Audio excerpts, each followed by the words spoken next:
Monday.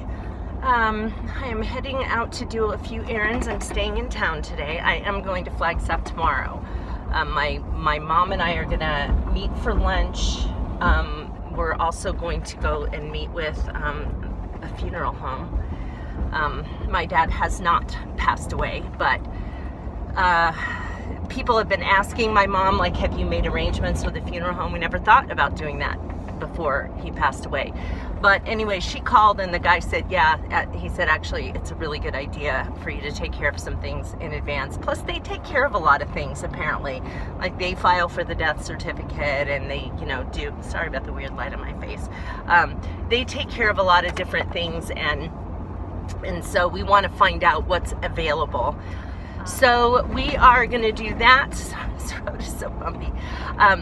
We're going to do that, have lunch together, and then we're going to go pick up my dad and take him over to show him the house that we picked out for him that we think he'll like. He actually feels pretty good about it because he found out that the lady who owns the house is friends with his doctor and the doctor's wife. She actually has gone to our old church in Flagstaff, and so my dad felt comforted because he just adores their doctor. I mean, absolutely worships the ground he walks on. So it made him feel really good about it. And the doctor told him, she's a really nice person and they'll take really good care of you, and I think you'll have a really nice experience there. So that was nice. Today I'm just running a few errands. There's a few things I'm picking up at the grocery store. I am dropping a prescription off at Walgreens, and I am going to the vet office to pick up some heartworm medication for my cats. I've been doing that since we moved here. They get this stuff. It's different than the medication for dogs. You actually squeeze it onto the back of their neck, and it absorbs into their skin, and it takes care. It makes their blood not a place where badness likes to live. So if they get exposed to any kind of worm or parasite or even fleas, those fleas will not like them because of that, because they won't be tasty. And then other other things, that pests that live inside an animal's body will not be able to in that because of this stuff. So we give it to them every month, and apparently this area, not particularly, not just like Camp Verde, but in the warmer parts of Arizona, cats are just way more likely to get something like this. In Flagstaff, we never had to worry about it. Nobody's dogs use heartworm medication in Flagstaff either.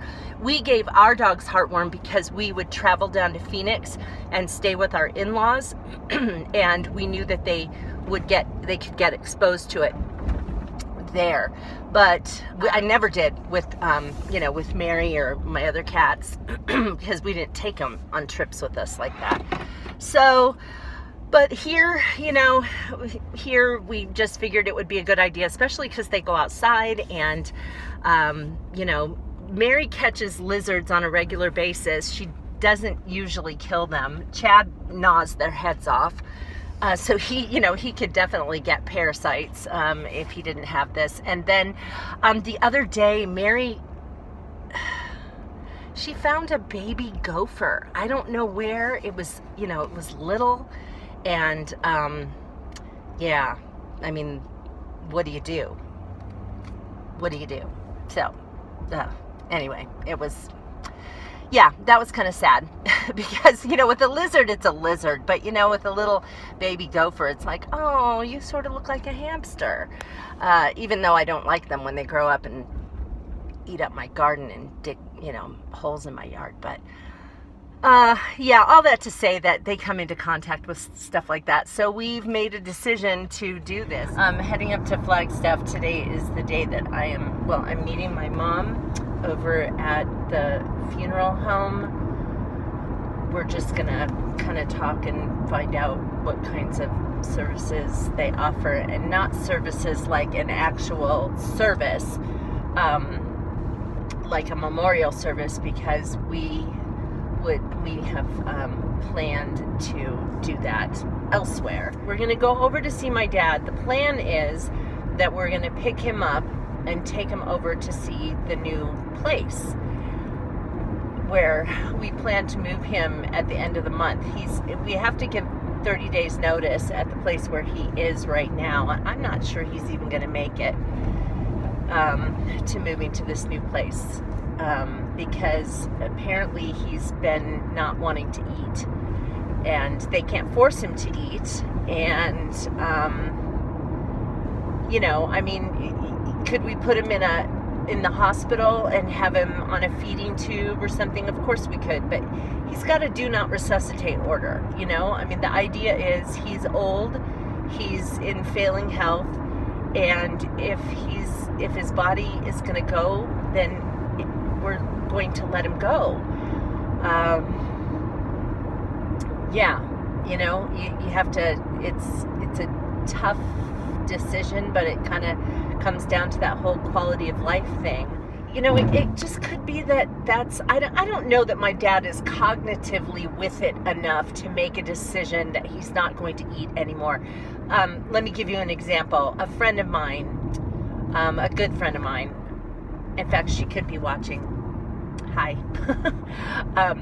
Her father is dying, and he's got cancer. He's probably, I think he's older than my dad, but anyway, he has colon cancer, I think, and eating has just become super painful for him, and he's just been declining, and he made a decision a couple of weeks ago to not eat anymore. And he, partially because it hurts when he eats, and partially because I think he knows that the end is coming, and he just wants the end to come, and he's tired of dealing with it, and so he's made a decision not to eat, and so he probably will go soon. We're, my friend and I are both, talking about this a lot, what it's like to lose your daddy, and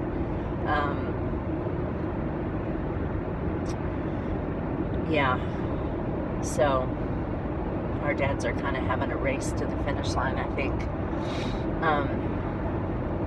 Hers may make it before mine, but who knows? I don't know. But so my dad is just I don't know.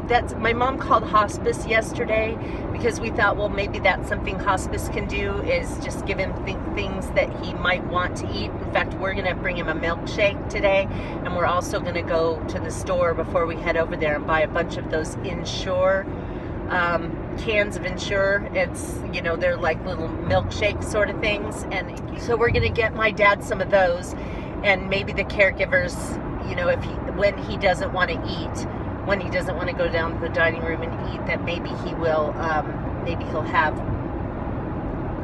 one of those. And so all that to say that the plan was to take him over to see this home where we plan to move him if he makes it that long. But if he's really out of it, then I don't want to take him, because I just don't think that's any way for him to meet people, and he probably wouldn't even remember it. I'm obviously packing for my trip. You saw that previous clip, and my flight leaves tomorrow for Denver. I am leaving at, what time's the plane leave? Like 12:30, and my friend Vicky and I are going out on the same flight. And then we'll be there, let's see, tomorrow's Wednesday, so we'll be there from Wednesday until Sunday. Our flight leaves Denver to come home on Sunday. The conference is from Thursday to Saturday, and we're going to present on Friday. So that should be a nice conference, and then we're staying with one other friend coworker of ours, and we're all staying together in the same hotel room suite. Guys, it is about 20 after 4, and I'm heading home from Flagstaff. We went to see my dad, and we just decided up front we weren't going to take him out to the house because of how he was feeling yesterday. When we got there, my dad was in the dining room and he was eating. I had picked up a large chocolate milkshake for him, and he drank probably a third of this shake, and normally he would have. My dad loves sweets, so like a couple of times for like Father's Day or his birthday, I've gotten him like this giant basket of cookies and stuff, and he just starts digging into it. But he was sort of like almost drinking the shake just to make me feel better because I brought it for him. He ate. There was still a lot of food left on his plate in the dining room, but at least he ate some. And then we put some of the Ensure things in his refrigerator so the caregivers can offer that to him if he chooses not to go and eat a meal in the dining room. The one thing that was disturbing, though, and I have to say that this place where we've had my dad has been a really good place, but it's not the greatest when somebody's care starts to go downhill. I mean, if they go in the memory unit, then it's good care, but in the residential area, they just don't seem to be as good with people whose health is going downhill. So it was kind of a nice confirmation that we are going to move him, provided that he makes it to the end of October. We just went into the friend of my dad said that when she went up to his room yesterday, his room was a mess, and just his sheets and comforter and stuff were just kind of all balled up in the middle, and she started having a fit and saying, why are you not making his bed? Why are you not, taking care of his room? And so when we got in the room, his bed was made. Well, my dad has misplaced one of his hearing aids, so we started looking around for his hearing aids and looking under things, and so I climbed on top of his bed to sort of look back behind it, and noticed that there was no bottom sheet on his bed, meaning that he slept on a plastic cover for the mattress last night. And I mean, I know that that's not abusive, but still, it's a plastic cover. There was a top sheet and his comforter. So I went down to the caregivers and said, why doesn't he have a bottom sheet on his bed? And they said, oh, well, it was dirty, and so we took it down to housekeeping, and they haven't brought it up yet. And that was yesterday. So he slept on this plastic thing last night. So I came back and I said, Mom, does he just have one set of sheets? And she said, no, he has two. So I started looking in his cabinets, and I found another top sheet. And so we're like, where are the bottom sheets? Where's the other bottom? And well, then there was another bottom sheet that was on the floor of his closet, along with a bunch of clothes just thrown on the floor of his closet. So we were ticked, and so we were heading downstairs to go talk to like the lady who runs the place, and got on the elevator and saw the head nurse, and we just said, he's sleeping on plastic. And she said, oh, well, that's because his sheet was dirty. And I said, but he has two sets of sheets. And so then she was like, oh my gosh. So she was ticked off, and she, immediately she got off the elevator and went to go find out what was going on. And then my mom contacted the lady who runs the place, and she just gave her the what for, and was like, listen, you guys have been great for him as long as he was able to do most of the stuff for himself, but what the heck, she's like, I'm paying a lot of money, you guys are charging me more money because he needs more care, but he's not getting more care, you're just charging more money. So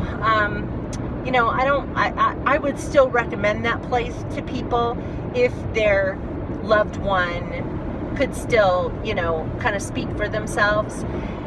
But I just, you know, this was just disappointing. So it was just nice confirmation that he needs to be in a place where people are keeping a better eye on him and just, you know, making sure that his, you know, he may be in clean clothes and they may be making sure that he's, you know, getting cleaned up and things like that. But the room where he lives is a mess. And I don't know about you guys, but I don't like living in a messy place. You know, I hate it when I always have my kitchen cleaned up, dishes washed before I go to bed, because I don't want to wake up and go into a messy kitchen. And my dad, you know, my dad and my mom have always kept a really nice house, and so just, you know, I just don't want him to, you know, in the last days of his life to be living in a pigsty. That's just not how he's used to living and not how he should have to live. So that was bothersome. But anyway, did get to see my dad. He was not as out of it as he was when I saw him last Friday. Like I said, he's kind of the comeback kid, so I don't know if he's making a comeback or what. He did not cough while I was there, so that's good. Seems like his lungs are getting better. He's still just super skinny.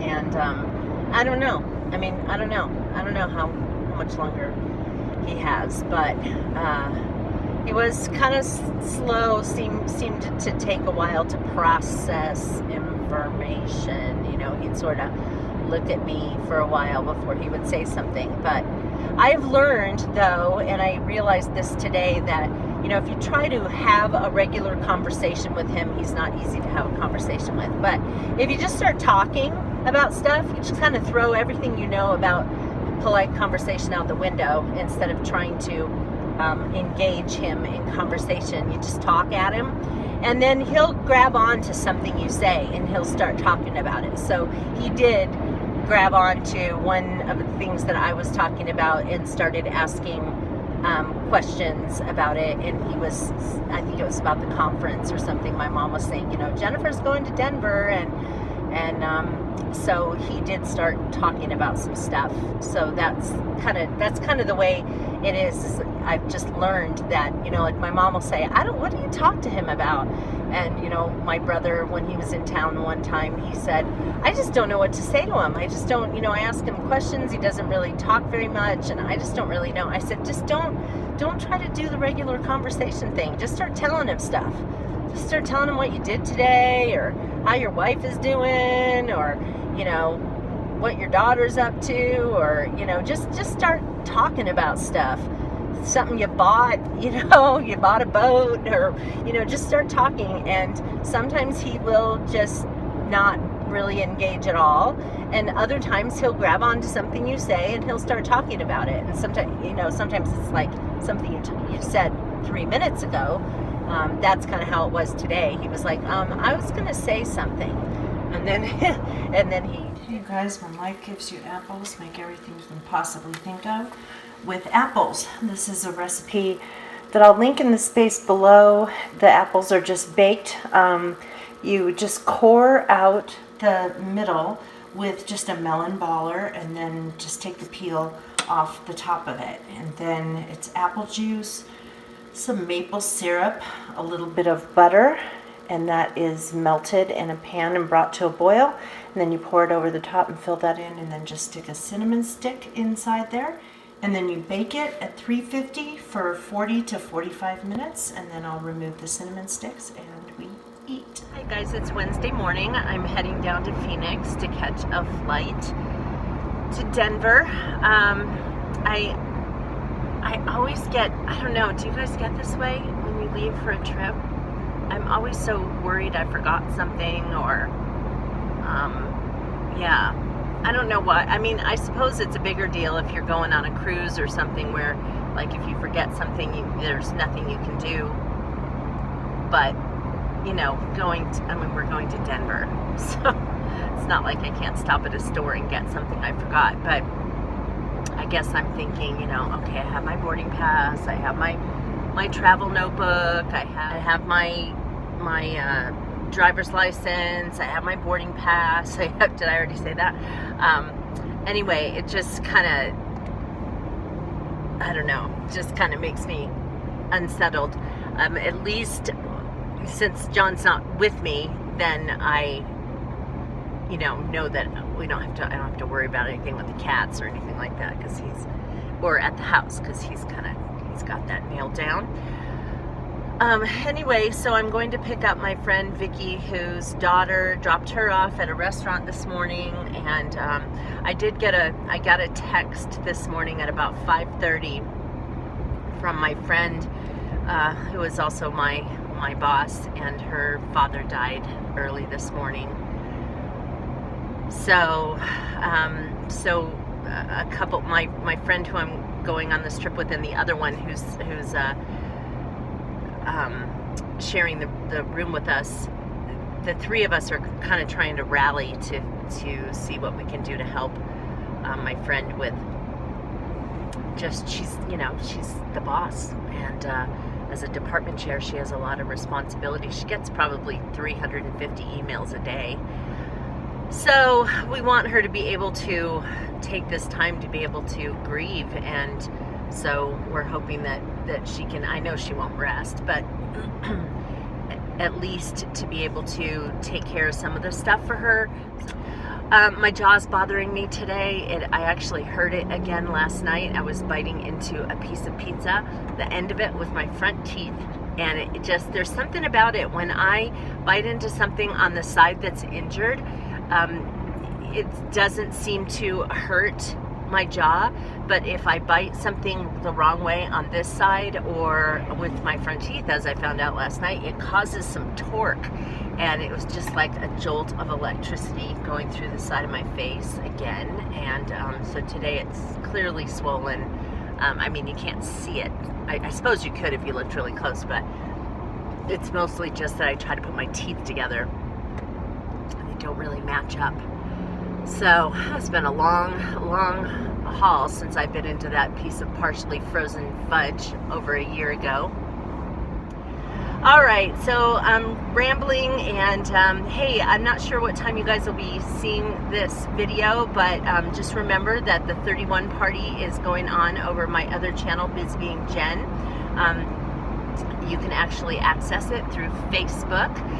Just go over to Facebook and do a search for Busy Being Jen, and then when you're on my Facebook fan page, then you'll see a link to the party, and then inside the party there's another link to the catalog, and so you'll want to do that before October 28th. That's when the party ends.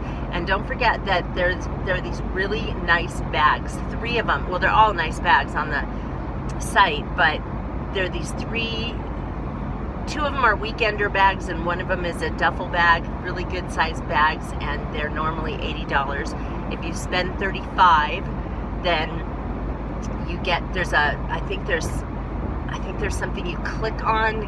Kelly, the consultant, put a little note in the event page to kind of explain it, but you just click on that, and then it lets you get one of those bags. For every $35 you spend, you can get one of those bags for $31, and they're normally $80. So really nice. They come in a variety of prints and just really look nice. So and that's for every $35 you spend. So if you put $80 worth of stuff in, then that means you have the option of getting 2 of those bags each for $31.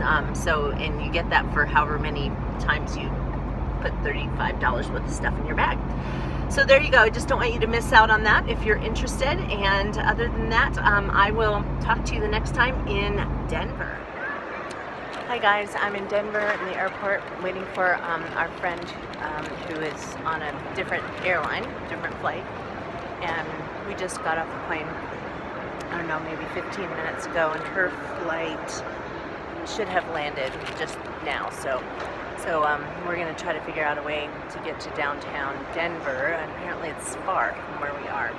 So, yeah. Flight was fine, uneventful. I had a seat next to me that was empty, so it was very nice. And that's the start to our trip. you guys, look at this. This is our suite. Look, I mean, that's our view. So here is the suite. Look how it's beautiful. But there's only one bed, you guys. Oh, no, I'm gonna That's- sleep in here. No, I'm gonna sleep in here. No. Okay, so this is the bedroom, and then there's a bed in that other room that pulls out. But look at this.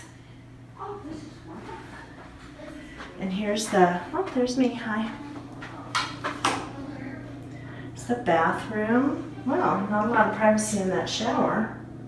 There will be no one person putting on makeup while another person is taking a shower. So, really nice hotel room. YouTube channel. Do you want to be on it? Hi, you guys. Come on. No, this isn't a picture. This is for my YouTube channel. Okay, sure, why not? Because we are at, Send it to Yes, Cam. we are.